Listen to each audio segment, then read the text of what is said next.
Hello friends, आज हम class 9 science का चैप्टर नेचुरल रिसोर्सेज से एक क्वेश्चन डिस्कस करेंगे।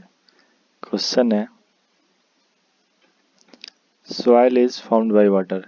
If you agree to this statement then give reasons. यानी कि क्या सॉइल के फॉर्मेशन में वाटर इन्वॉल्व होता है? अगर होता है तो समझाएं कि कैसे इन्वॉल्व होता है। चलिए इसके सॉल्यूशन की तरफ बढ़ते हैं। Water causes the physical weathering of rocks and influences the formation of soil in following two ways। यानी कि पानी फिजिकल वेदरिंग ऑफ रॉक्स में इन्वॉल्व है। दो टाइप की वेदरिंग होती है। फिजिकल वेदरिंग जो अबायोटिक फैक्टर्स होता है जैसे कि सन और विंड, वाटर, और बायोलॉजिकल वेदरिंग जिसमें लाइकन और मॉसेस इन्वॉल्व होते हैं। तो वाटर यहाँ फिजिकल वेदरिंग का पार्ट है।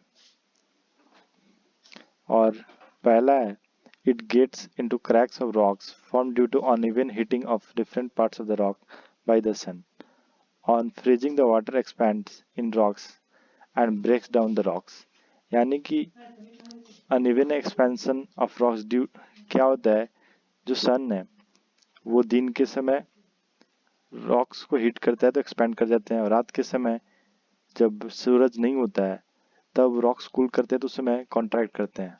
तो इस एक्सपेंशन और कॉन्ट्रैक्शन की वजह से उनमें दरार पड़ जाता है और इन दरारों के बीच में पानी घुस जाता है और फिर क्या होता है कि वो फ्रीज हो जाता है।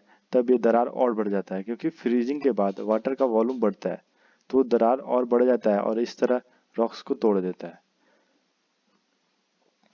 Flowing water wears away even hard rocks over long period of time.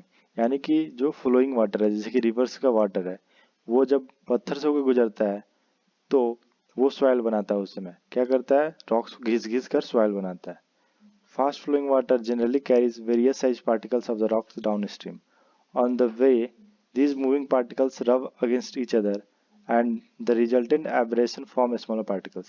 यानी कि जब नदी अपने साथ नीचे आता है तो दो छोटे छोटे रॉक्स पार्टिकल अपने साथ लेकर आता है। फिर उस जब वो लेकर आता है तो आपस में ये रॉक पार्टिकल टकराते हैं और इस टकराने की वजह से वो और छोटे छोटे बनते जाते हैं। अल्टीमेटली वो बहुत छोटे होके सॉइल बन जाते हैं। The water takes these particles of rocks and deposit them down its path। यानी कि वो जब छोटे छोटे बन जाते हैं तो अपने पाथ में डिपॉजिट करते हुए चला जाता है। तो ये दो रीजन हुआ जिस तरह से वाटर सॉइल फॉर्मेशन में हेल्प करता है। पहले वो क्रैक्स के अंदर घुसकर उसे एक्सपेंड कर देता है और दूसरा जो फ्लोइंग वाटर है वो रॉक्स को अपने साथ कैरी करके उन्हें आपस में टकरा कर सॉइल बनाता है। तो ये दो रीजन हो गया। Thank you.